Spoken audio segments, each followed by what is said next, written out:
Ang pag-inom ng maligamgam na tubig sa umaga bago kumain o uminom ng kahit ano ay may maraming benepisyo para sa kalusugan. From improving digestion, detoxifying the body to enhancing blood circulation, maraming magandang maidudulot ang simpleng warm water sa ating daily routine. Plus, it can even boost your mood. Bago natin simulan ng video na ito, huwag kalimutan mag-subscribe sa aming channel para sa mga health and love advice at huwag kalimutan pindutin ang bell button para lagi maging updated sa aming mga bagong videos. Narito ang ilan sa mga pangunahing dahilan kung bakit mabuti ito. 1. Tumutulong sa pagtanggal ng toxins. Ang pag-inom ng warm water sa umaga ay nakakatulong sa pag-stimulate ng digestive system at pagtanggal ng mga lason o toxins mula sa katawan. Pinapabilis nito ang pag-flush ng mga waste products mula sa kidney at bituka na mahalaga para sa detoxification ng katawan. 2. Nagpapaganda ng digestion.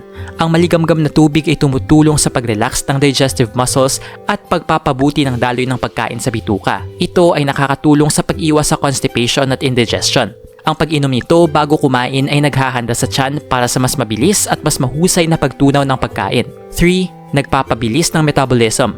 Ang pag-inom ng warm water ay tumutulong sa pagpapabilis ng metabolism na nakakatulong sa mas mabilis na pagsunog ng calories. Makakatulong ito sa pagpapababa ng timbang at pagpapalakas ng enerhiya. 4. Pinapabuti ang sirkulasyon ng dugo. Ang pag-inom ng warm water ay nakakatulong sa pagpapabuti ng daloy ng dugo. Ang maligamgam na tubig ay nagre-relax ng mga ugat at mga kalamnan na nagpapabuti ng blood circulation na mahalaga para sa healthy heart at iba pang vital organs.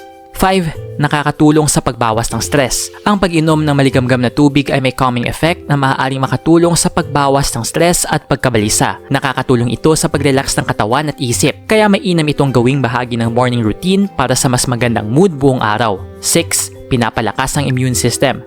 Ang regular na pag-inom ng warm water sa umaga ay tumutulong sa pagpapalakas ng immune system. Dahil sa tulong nito sa digestion at detoxification, napapalakas nito ang overall health ng katawan at pinapababa ang posibilidad ng sakit. 7. Pinapaganda ang kutis at balat. Ang pag-inom ng maligamgam na tubig ay tumutulong sa hydration ng katawan na nakakatulong sa pagpapalabas ng toxin sa balat. Ang maayos na hydration ay nagre-resulta sa mas malinis at makinis na kutis. Tumutulong din itong maiwasan ang premature aging ng balat. 8. Nagpapaluwag ng bara sa ilong at lalamunan. Ang warm water ay nakakatulong sa pagpapaluwag ng mucus na maaaring magdulot ng baradong ilong at lalamunan. Mainam itong gawing parte ng morning routine lalo na kung madalas kang may sipon o allergies. Nakakatulong ito sa pagpapabuti ng respiratory health. 9. Pinapakalma ang nervous system. Ang warm water ay may soothing effects sa nervous system na tumutulong sa pag-iwas sa stress at irritability. Ang mas kalmadong nervous system ay may positibong epekto sa mental health at emotional stability. 10. Pinipigilan ang maagang pagkatuyo ng katawan o dehydration.